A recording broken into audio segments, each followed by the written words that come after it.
Assalamualaikum warahmatullahi wabarakatuh. Alhamdulillahi rabbil alamin hamdan katsiran thayyiban mubarakan fih. Wassalatu wassalamu ala Rasulillah nabiyyina Muhammadin wa ala alihi wa sahbihi. Qala Allah ta'ala fi kitabihil karim, a'udzu billahi minasy syaithanir rajim. Bismillahirrahmanirrahim. Qul bifadlillahi wa birahmatihi fabidzalika falyafrahu huwa khairum mimma yajma'un. Shadaqallahul azim.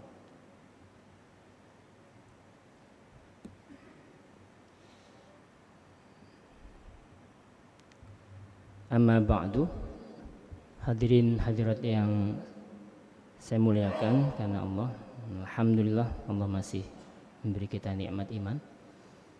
Sampai akhir bulan Sya'ban kita masih ditakdir oleh Allah untuk masih umur panjang. Alhamdulillah.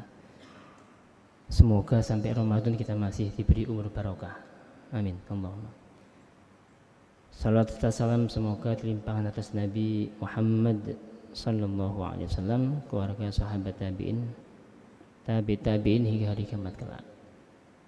Mari kita mulai acara kita dengan berhajat kepada Allah agar Allah bukakan hati kita, Allah tambahkan ilmu kita, dan Allah berikan kita hidayah taufik kita bisa mengamalkan ilmu kita. Al-Fatihah. A'udzubillahi minasyaitonir rajim. Bismillah. Alhamdulillahirabbil alamin. Malik. Iyyaka na'budu. Ihdinas siratal mustaqim. Ghairil maghdubi 'alaihim. Amin.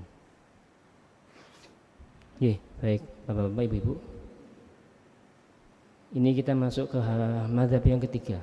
Kemarin sudah mazhab Malik. Ini sekarang kita masuk ke mazhab yang ketiga, mazhab Asy-Syafi'i. Baik, Bapak-bapak, Ibu-ibu, kalau bisa dilihat di sini, begini aja. Ini bagaimana madhab itu terbentuk ya? Karena memang karena ketidaktahuan kita tentang madhab itu kadang akhirnya memusuhi madhab. Salah faham terhadap madhab. Ya, karena memang an-nasu a'da'u ma jahilu. Manusia itu selalu memusuhi apa yang dia tidak tahu. Kalau dia tahu, dia nggak akan memusuhi. Ya. Ini gambaran saja bahwa bagaimana Al-Imam Asy-Syafi'i ya bukan mengglorifikasi nama 4 ulama mujtahid mutlak ini saja, tapi ini benar-benar bikin kita pengen belajar bagaimana sanad ilmu itu benar-benar musalsal ya. Musalsal itu sambung menyambung sampai Rasulullah Muhammad sallallahu alaihi wasallam. Nah, yang kita lihat sini ini peta bagannya saja, ketika ini seluruh mazhab dalam Ahlus Sunnah wal Jamaah itu berporosnya kepada Syafi'i. Betul. Jazakallahu khair. Imam Abu Hanifah ini kalau tarik ke atas nanti kena ke Rasulullah ya. Punya murid Muhammad bin Hasan Asy-Syaibani. Muhammad bin Hasan Asy-Syaibani punya murid Imam Syafi'i. Beliau juga punya guru namanya Imam Malik. Beliau punya guru namanya Sufyan bin Uyainah. Beliau punya guru Hisham bin Yusuf. Ke atas lagi Sufyan Ats-Tsauri. Al-Laits punya murid Yahya bin Hasan. Kemudian ke Imam Syafi'i. Imam Syafi'i punya murid Imam Ahmad. Punya murid lagi Imam Ishaq bin Rahuyah. Kemudian punya murid Abu Thawr. Abu Thawr punya murid Imam Daud Al-Dhahiri. Ini mazhab kelima. Mazhab kelima ini sesuai dengan namanya Daud Al-Dhahiri. Mazhab ini banyak mengambil dohirnya teks, letterlek pokoknya, letterlek. Ini namanya Daud Al-Dhahiri. Ini kemudian Za'farani punya murid At-Tabari, mufassir. Ya, berarti beliau bermadzhab Syafi'i. Mufassir ini At-Tabari yang punya kitab tafsir At-Tabari, Ummut Tafasir, biangnya tafsir. Ini adalah tafsir At-Tabari. Kalau kita lihat ini sanad ini Asy-Syafi'i, sanad fikihnya punya guru Muslim bin Khalid Az-Zanji, tahunnya 100 Hijriah. Ke atas lagi Abdul Malik bin Juraij, 80 Hijriah, semasa dengan Imam Hanafi. Punya guru lagi Atha bin Abi Rabah, tabi'in, 25 Hijriah lahirnya. Punya guru lagi Abdullah bin Abbas, sahabat Nabi. Abdullah bin Abbas masih family, ya, pamannya atau keponakan Nabi. Yang sampai ke atas adalah Nabi Muhammad SAW. Ini sanad fikihnya Imam Syafi'i. Ini namanya musalsal. Musalsal, ilmu ini bisa dirunut, dilacak ke atas. Jadi kalau ada orang Indonesia, Malaysia, Brunei, Singapura itu menggunakan mazhab Syafi'i, ya begini jalur ilmunya ini. Jalur ilmunya itu kokoh. Ya inilah yang disebut dengan sanad. Sanad ilmu. Maka kalau kita menggunakan fikih Syafi'i, misalnya di Indonesia ini, sholatnya, fikihnya, cara sholatnya mazhab Syafi'i, berarti kita menggunakan tata cara sholat Rasulullah melalui pemahamannya Al-Imam Asy-Syafi'i. Sanadnya jelas, mangkul, nyambung sampai Nabi. Sanad Qur'annya, beliau punya guru Ibnu Qustantin, punya guru lagi Shibl bin Ubad, punya guru lagi Abdullah bin Katsir, ya, punya guru lagi Mujahid bin Jabbar, ya, tabi'in, punya guru lagi Abdullah bin Abbas, punya guru lagi Ubay bin Ka'ab, punya guru lagi Rasulullah Muhammad SAW. Ini Ubay bin Ka'ab ini yang diutus oleh diperintah oleh Umar bin Khattab untuk menjadi imam sholat taraweh setelah Rasulullah wafat. Sholat tarawehnya sendiri-sendiri. Kemudian Umar bin Khattab radhiyallahu an mengumpulkan sahabat Nabi. Kok kelihatannya enggak rapi ya, sholat sendiri-sendiri. Dikumpulkan oleh Umar bin Khattab radhiyallahu an. Kemudian beliau nunjuk Ubay bin Ka'ab radhiyallahu an untuk menjadi imam sholat taraweh yang terorganisir pertama kali setelah Rasulullah wafat. Setelah itu tarawehnya berjamaah selama 30 hari. Rasulullah SAW taraweh hanya 3 malam. Tidak pernah 1 bulan, tidak pernah.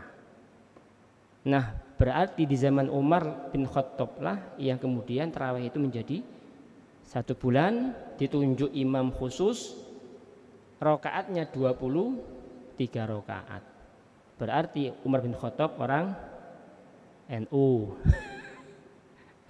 Jangan salah paham lagi. Ya, 23 rakaat itu Umar bin Khattab itu. Baik, Ubay bin Ka'ab ini juga yang ketika Rasulullah SAW Isra Mi'raj di langit level 7, itu malaikat kitip salam buat Ubay. Akri salam untuk Ubay bin Ka'ab. Kenapa? Kenapa kok Ubay bin Ka'ab yang khusus disebut oleh para malaikat? Bacaan Qur'annya tembus ke langit. Masya Allah. Bacaan Qur'annya tembus ke langit. Saking bagusnya, ya, saking baiknya. Ini Ubay bin Ka'ab. Coba kita lihat sini. Ini sumber ilmu. Ini 4 mazhab, okay? 4 mazhab ini Rasulullah SAW. Ini murid-murid Nabi semua ini. Cuman Rasulullah SAW menyebut sahabatnya, muridnya itu sebagai sahabat. Padahal aslinya itu murid, santrinya Rasulullah SAW. Cuman Nabi Muhammad SAW itu memuliakan para murid beliau dengan sebutan sahabat. Umar bin Khattab ini santrinya Rasulullah. Aisyah santri sekaligus istri. Abdullah bin Umar santrinya Nabi. Abdullah bin Abbas santrinya Nabi sekaligus saudara. Abdullah bin Mas'ud santrinya Rasulullah, Ali bin Abi Thalib mantu sekaligus santri ya, muridnya. Nah ini semua punya, ini madhab semua ini. Jadi madhab ini sudah terbentuk sejak di level atas ini. Jenengan jangan salah paham, madhab itu hanya 4 ini. Enggak, madhab itu banyak. Bermula dari level pertama, dari level sahabat Nabi Muhammad. Ini semua punya madhab semua, pendapatnya berbeda-beda. Diturunkan kepada muridnya Urwah ke Zuhri, Zuhri ke Malik, Imam Malik. Abdullah bin Umar menurunkan kepada Nafi menurunkan ke Malik. Umar bin Khattab kepada Sa'id bin Musayyab, turun ke Az-Zuhri, Zuhri ke Malik lagi. Abdullah bin Umar turun ke Atha bin Abi Rabah, turun ke Auza'i, turun ke Amr bin Abi Salamah, turun ke Syafi'i. Ini semua madhab semua Pak. Madhab Masruq, madhab Hasan al-Basri, madhab Abidah, Sya'bi, Hanifah, Abu Hanafi, Imam Ahmad. 4 ini kenapa kok menjadi kita kaji? Karena 4 ini yang masih bertahan, masih ada. Apanya? Kitabnya, ulamanya. Yang ini tidak bisa dilacak Pak. Kenapa? Mereka tidak nulis kitab. Di atas ini tidak ada kitabnya ini. Maka ulama 4 mazhab inilah yang membukukan metodologi ijtihad hukum itu. Jadilah menjadi 4 model istimbat hukum. Itulah mengapa disebut madhab. Madhab itu begitu, bukan sekedar ini madhab semua. Cuman yang ini semua punah dengan seiring waktu. Mereka tidak nulis kitab, tidak merumuskan formula istimbat hukum, metodologinya. Tapi yang ini yang mengumpulkan, nulis. Jadilah kemudian 4 madhab ini bertahan sampai sekarang. Literaturnya banyak, ulamanya banyak, pengikutnya banyak. Begitu. Berarti 4 madhab ini tersambung sampai Rasulullah Sallallahu Alaihi Wasallam. Pertanyaannya, apakah bisa kita memahami Quran dan Sunnah melalui jalur di luar jalur ini? Apakah bisa? Halo? Sakit Pak? Tidak bisa Pak. Tidak bisa. Kita harus melalui jalur ulama ini. Ini Imam Bukhari di bawah ini. Imam Muslim di bawah. Imam Bukhari, Muslim, Abu Dawud, Khuzaimah. Ini semua ulama hadis semua. Punya guru namanya Imam Ahmad ibnu Hambal atau Imam Hambali nama lainnya. Imam Hambali muridnya Imam Syafi'i. Loh, berarti sudah saya sampaikan, Imam Bukhari itu jauh di bawah Imam Syafi'i secara keilmuan dan secara masa. Begitu. Ya. Nah, coba kita refer lagi ke sini sekarang.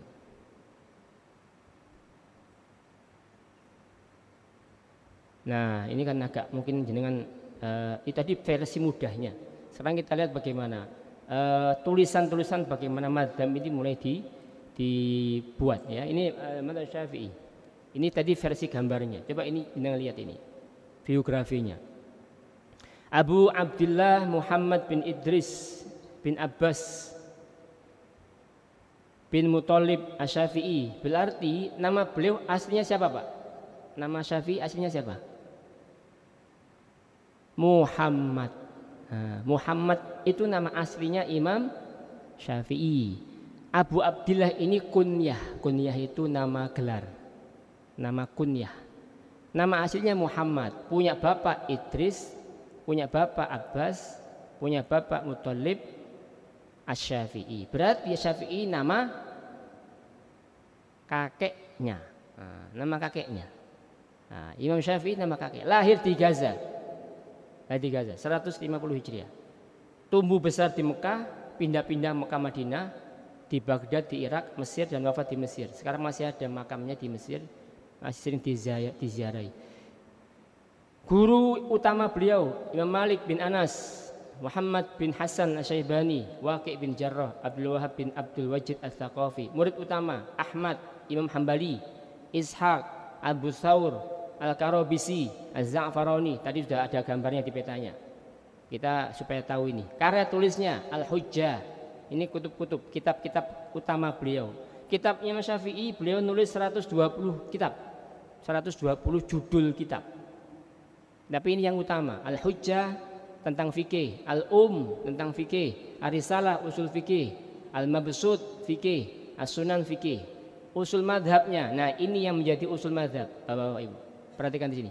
Ini namanya metode penelitian Al-Imam Asy-Syafi'i. Al-Quran, Sunnah, Ijma', pendapat para sahabat dan qiyas. Berarti orang yang mengikuti Imam Syafi'i, madhab Syafi'i sudah mengikuti Quran dan Sunnah. Karena ini 5 ini menjadi manhaj usulnya Syafi'i. Ini sudah kali ketiga kita bahas manhaj usul. Hanafi beda, Maliki berbeda, Syafi'i berbeda. Inilah yang membedakan setiap madhab. Itu di sini, ya. Terus ini hanya fase perkembangan, ya. Di Irak ada pendapat lama, qaul qadim, fatwa lama, ya.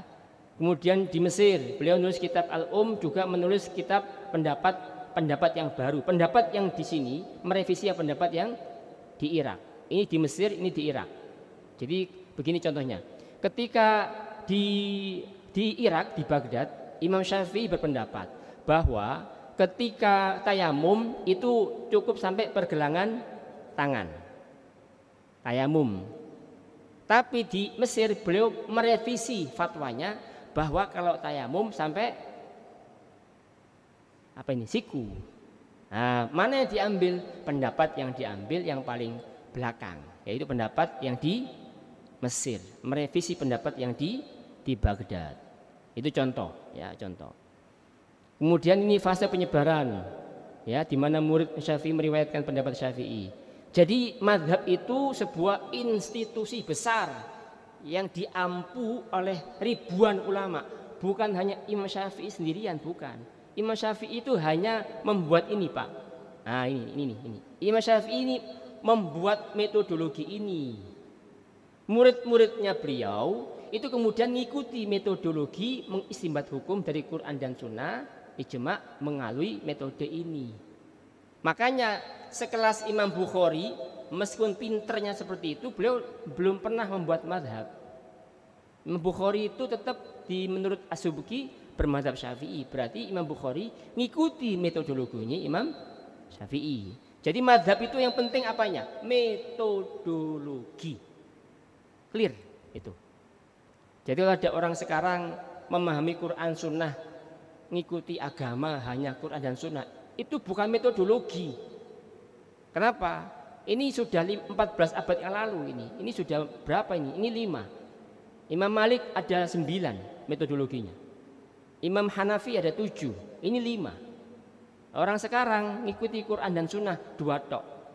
Ya bukan madhab namanya itu. Memahami agama dengan pemahaman sendiri. Itu rawan sesat.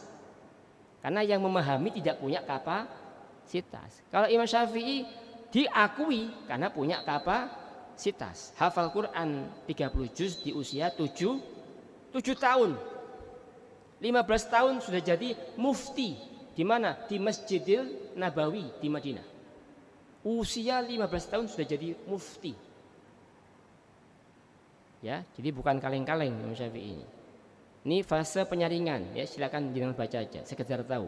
Ini untuk yang ngaji agak serius harus pahami. Kalau yang awam cukup membaca saja. Ya.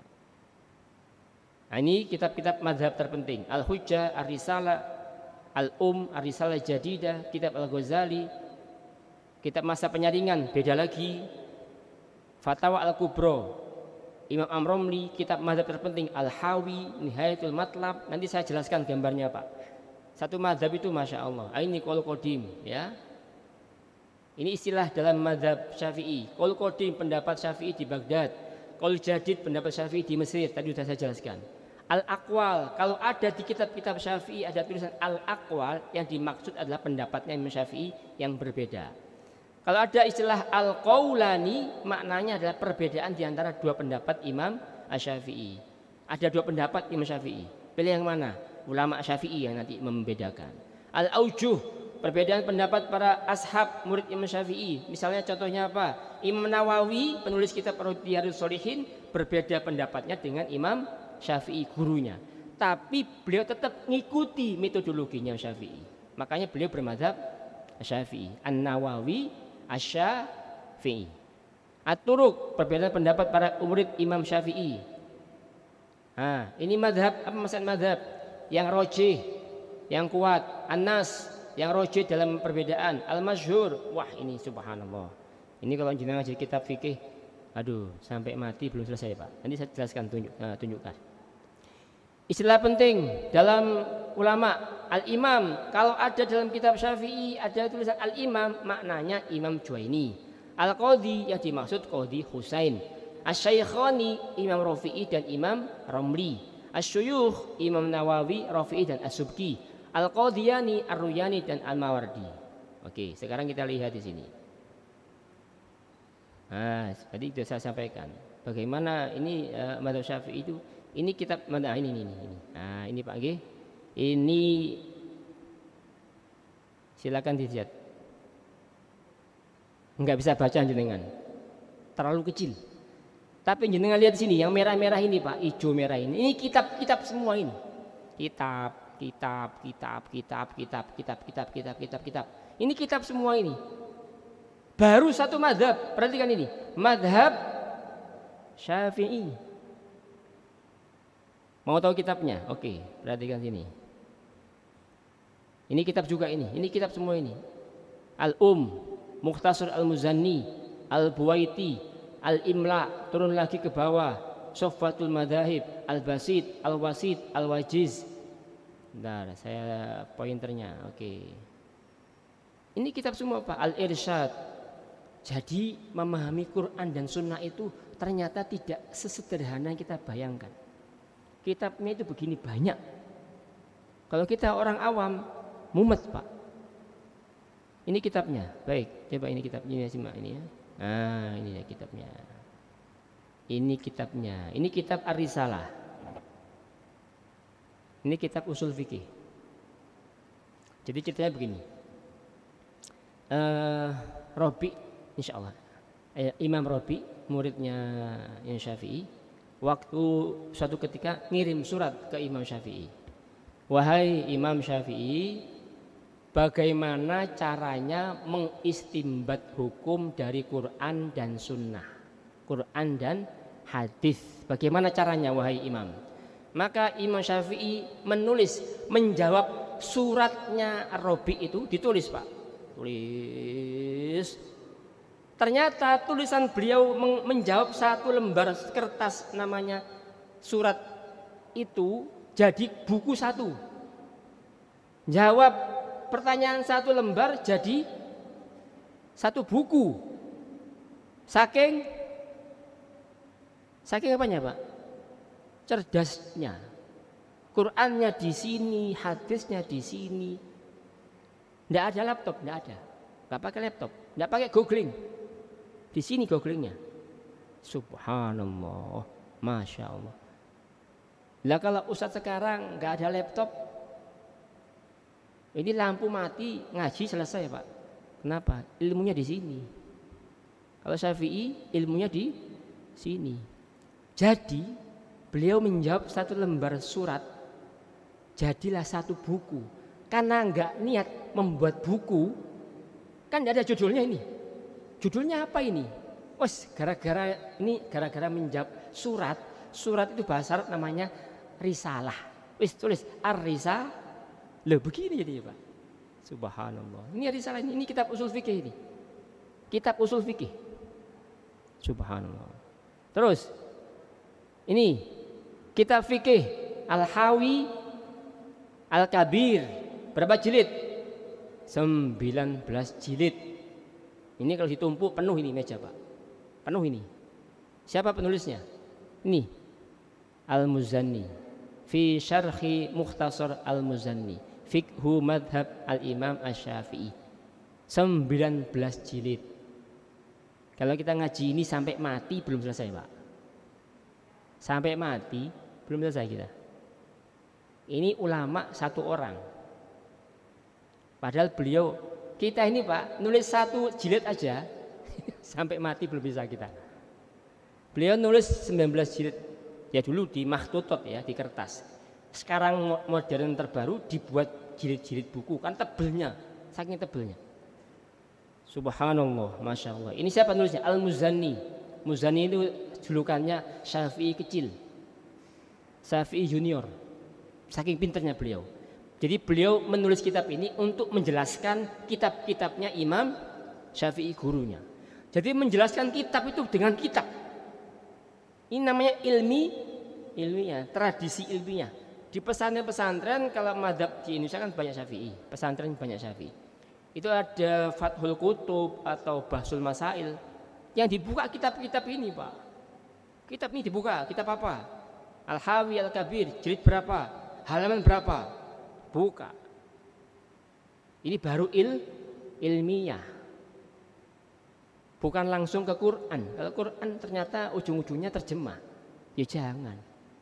Itu namanya bahasa Jawa namanya jeketek namanya. Jeketek, tahu jeketek ya. Tiba gitu. Sini. Nihayatul Matlab. 14 jilid. Nihayatul Matlab fi riwayatil madhab.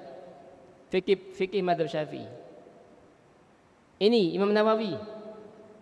27 jilid. Allahu Akbar. Majmu' Syarah Muhadzab. Ini kitab fikih terbesar ini.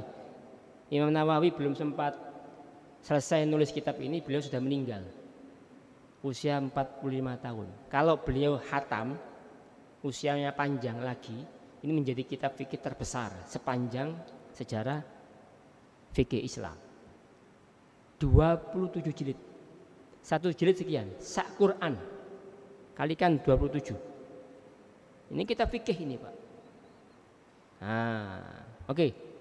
Silakan, ada yang mau bertanya? Ini waktunya habis. Fadol.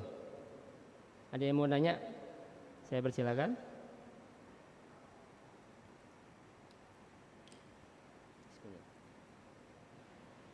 Kami persilahkan jika ada yang ingin bertanya.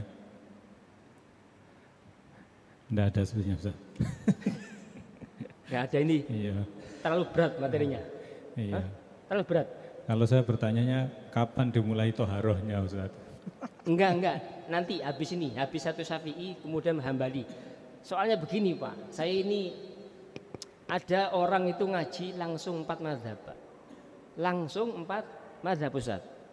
Terus saya tanya, jenengan pakai mana? Bingung saya. Bingung dia. Kenapa? Karena langsung 4 mazhab. 4 mazhab milih yang mana? Makanya saya pengen kita ini benar-benar paham. Ini Syafi'i supaya jenengan paham dulu ini. Nyun saya mungkin supaya jenengan paham. Ini misalnya begini, ini sudah. Ini oke, ini sudah saya persingkat. Ini Imam Nawawi. Supaya orang itu enggak salah paham. Karena kadang kita ngajinya tuh enggak tersistematis, Ustaz. Pokoknya ngaji, tapi ngajinya tidak tersistematis. Karena nyun sewu bukan merendahkan, bukan. Tapi orang yang ngaji yang tidak di pesantren itu kan ngajinya kan sporadis. Ngaji sana, tapi materinya tidak tersistem dengan baik. Akhirnya yang dikaji itu bukan sesuatu yang dia butuhkan. Ada orang ngaji pertama kali ikut majelis yang dibahas ilmu waris, mumet dia. Makanya ini 4 madhab itu tolong difahami dengan baik, bahwa madhab ini tidak sesederhana kita bayangkan. Ini kitab-kitab yang diampu oleh para ulama itu adalah kitab-kitab yang untuk kita faham dengan dalil Quran dan Sunnah. Nah ini contohnya ya. Ini misalnya nih. Ini ada yang bermadhab, madhab Hambali, madhab Maliki, madhab Syafi'i, Sunni. Ada Syiah, ada tapi sedikit. Yang enggak mau Sunni dan enggak mau Syiah, dia pasti Khawarij. Ini agak keliru. Ini saya ngambil dari internet. Ini keliru. Ibnu Taimiyah ini bermadhab. Madhabnya apa? Hambali. Ibnu Abdul Wahab bin Wahab ini madhabnya Hambali. Ini keliru. Ya, saya ralat. Ini mereka yang nulis buat saya ngambil dari internet. Ini keliru. Mereka bermadzhab. Tapi ada yang di sini, ini jangan dibaca, ini diabaikan saja. Ini ada kaum tanpa madzhab. Apa contohnya kaum tanpa madzhab?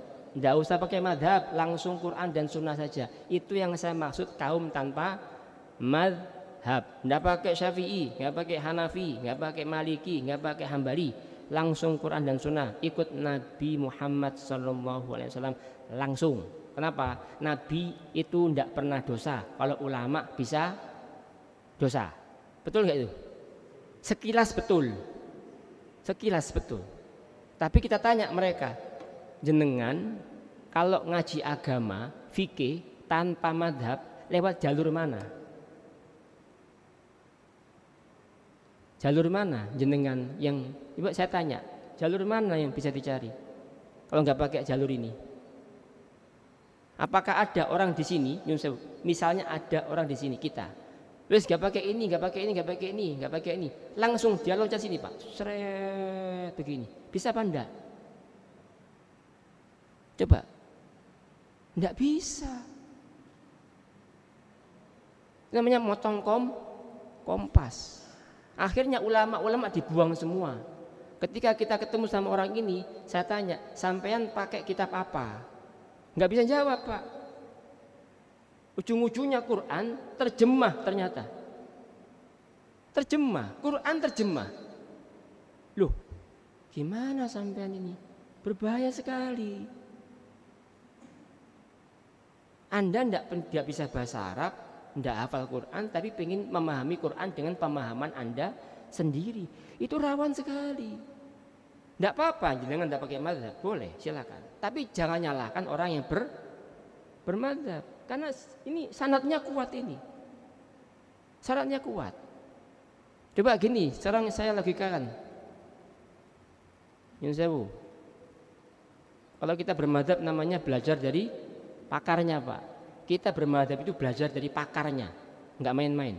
Sekarang begini, kalau cukup Quran dan Sunnah, cukup Quran saja. Ini Quran ini.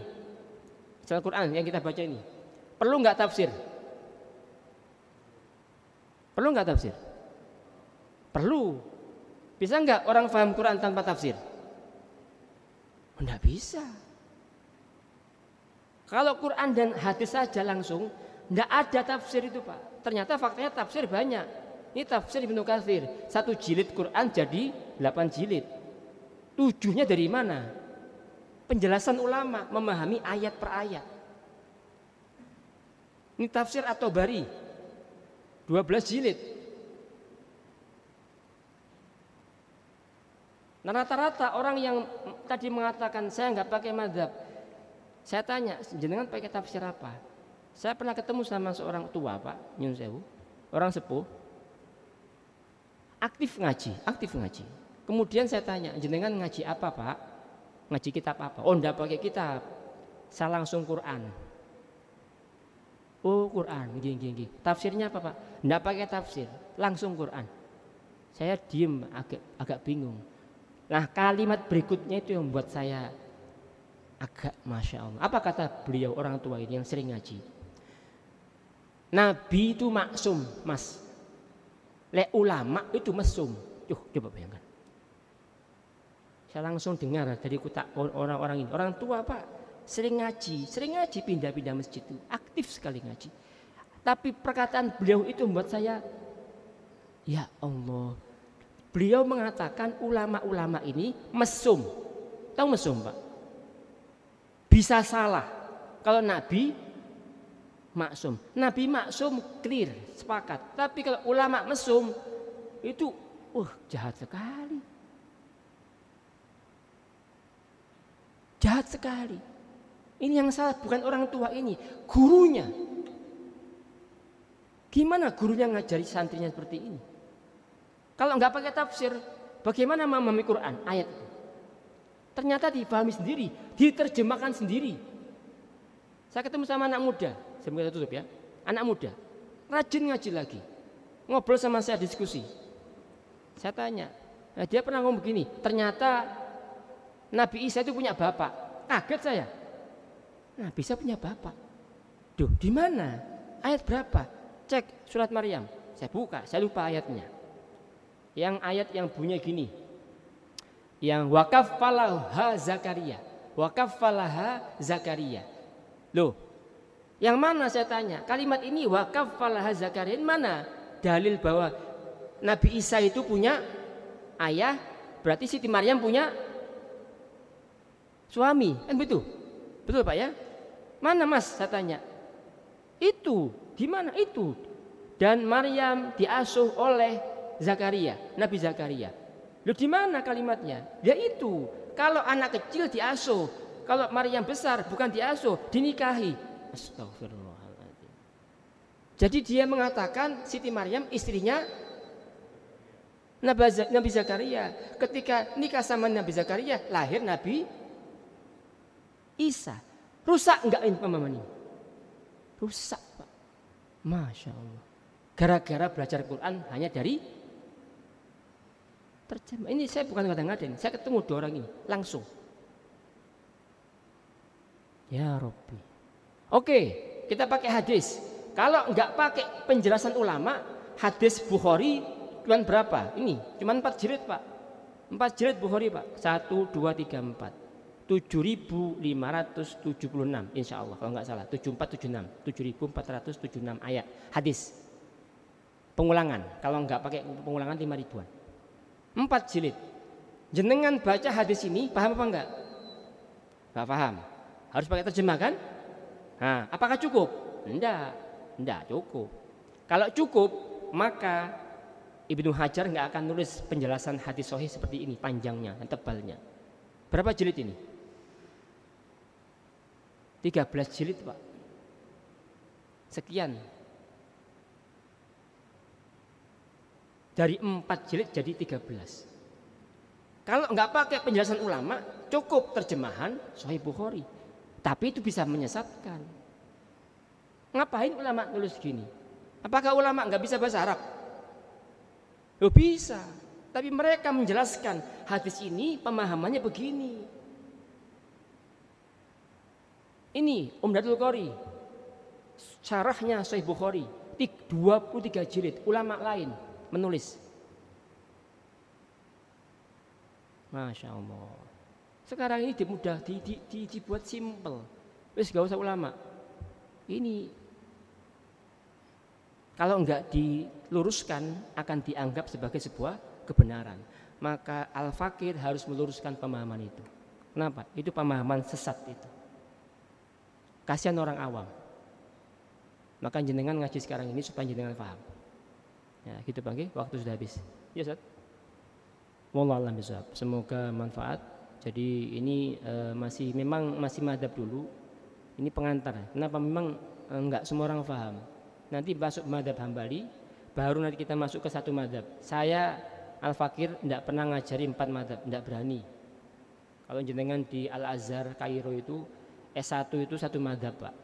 S1 4 tahun, 5 tahun 1 madhab. S2 baru 4 madhab.